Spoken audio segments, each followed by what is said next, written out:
V redu, ostajamo pri temi umetne inteligence, ki postaja nov zlati standard za milijone po vsem svetu, ne le v glasbi. Zdaj pa dviguje tudi judovstvo na povsem novo raven. Od plakatov, oglasov za judovske dogodke do izraelskih volitev in celo klepetalnikov, ki posnemajo svetovne osebnosti. Kaj pa pravijo tradicionalni judovski nauki o uporabi umetne inteligence? Z nami se zdaj prek Zooma o tem pogovarja rabin Yuval Čirlo, vodja ješive Ješivat, Amit ali Roš. Hvala, da ste se nam pridružili. Najlepša hvala. Torej, veliko smo slišali o umetni inteligenci. Kako trenutno vidite vlogo umetne inteligence? Predvidevam, da v pozitivnem smislu. Kako bi lahko vplivala na judovsko življenje in poskušala doseči več ljudi? Pravzaprav imamo dve smeri. Prva je vpliv umetne inteligence na judovstvo, ker vse postaja pametnejše in preprostejše. Lahko se učiš hitreje, lahko dobiš vse vire, lahko imaš hauto, kot pravimo, prijatelja za učenje. Poudariti moraš in se zelo zavedati, da to ni avtoriteta, ampak je dober partner za študij torej. Po drugi strani sprašujemo se, kakšen naj bi bil vpliv judovstva na umetno inteligenco. Mislim, glede etičnih vprašanj, kot so goljufije, zavajajoče novice ali karkoli podobnega, vse te ideje, kako biti bolj etičen, ko uporabljaš umetno inteligenco. Obe smeri nas v teh dneh res navdihujeta. Prav, torej vrnimo se daleč v preteklost. Mislim, vemo za starodavne čase in v tem obdobju je bilo veliko tehnologije. Imeli so Zohar, imeli so Kabalo. To je bila tehnologija izpred tisočih let. Torej, poskusi razložiti povezavo, kako bi morda umetna inteligenca dohitela vse to, kar so govorili te ljudje, naši predniki, in kako bi to lahko bila prihodnost. Najprej nihče ne ve, ker je umetna inteligenca res nekaj novega. To je popolnoma novo, ker ne gre za to, da bi naša inteligenca ustvarjala nek instrument ali sistem. Sistem ustvarja inteligenco in to je popolnoma drugače. Ampak imeli smo že vse vrste takšnih revolucij. Približno pred 500 leti je bil izumljen tiskalni stroj.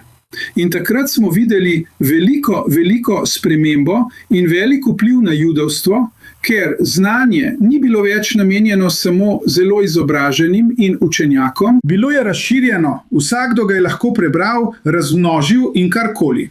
Torej smo v preteklosti videli, da je bilo zaradi tiskalnih strojev veliko sprememb. Kasneje, celo pred 40 leti, je internet spremenil stvari. Ljudje so mislili, da je vloga rabinov končana, ker lahko vsak vpraša rabina Google. Ampak v resnici se je vloga rabinov spremenila. Če gre za informacije, lahko res uporabite Google. Če pa gre za stališče in Google ne bo šel v džemaro in ne bo mogel dobiti ampak je za druge ljudi, ki ne rastejo. V ješivi, kjer bi dejansko lahko dobili odgovore. Naprimer, kaj pravi Talmud o A, B, C, D, E, F, G. Torej, si predstavljam, da je to dobro. Vendar sem zelo previden, ker, kot sem že rekel, je umetna inteligenca nekaj popolnoma drugega, saj dejansko ustvarja novo inteligenco in morali bomo ugotoviti, kakšna bo naša vloga v tistih dneh. Kot pri vsaki stvari, vsakem novem napredku, obstaja temna in svetla stran. In nekako bomo kot nihalo pristali nekje na sredini. Tudi muzej strpnosti, ja, to je nov muzej z novo tehnologijo. Uspeli so jo vključiti, vendar imajo klepetalnik z umetno inteligenco, kjer lahko Rambamu postavljaš vprašanja. Torej, to je primer, kako jo lahko uporabimo na pozitiven način, da pritegnemo mlade, ki jih niti v muzej ne moreš spraviti, kot naprimer moji otroci. Ja, to je še vedno igra. Moji otroci pravijo, da z umetno inteligenco prihraniš veliko časa, potem pa ga zapravi z umetno inteligenco. Zato moramo biti zelo previdni in točno vedeti, kaj bi Rambam rekel, ampak jo lahko, kot sem rekel, uporabimo kot nekaj, kar nas navdihuje.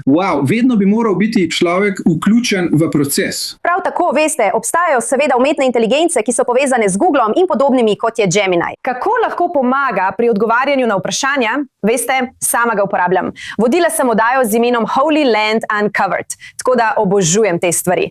Ampak, veste, lahko iščete določene stvari, kot naprimer razložite, kaj se je dogajalo v Sfatu v času Arija, In veste, kaj se je dogajalo v času Šimona bar Johaja. Kako lahko to pomaga tudi ljudem, ki želijo globlje znanje.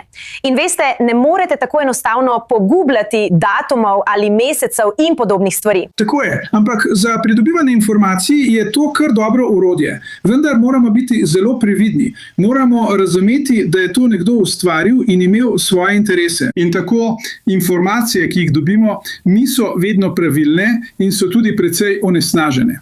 Zato moramo biti zelo previdni. Kot sem že prej rekel, lahko umetna inteligenca služi kot učni spremljevalec. Pravi, da lahko umetna inteligenca naredi napake. Vsakič, ko dobite odgovor, kaj ne? Niso samo napake. Treba je biti zelo, veste, provokativen. Ali pa imajo svoje poglede. Ne pozabite tega niti za sekundo. V redu, najlepša hvala. Zelo zanimiv pogovor, rabin Juval Čirlo. Zelo cenim. Hvala.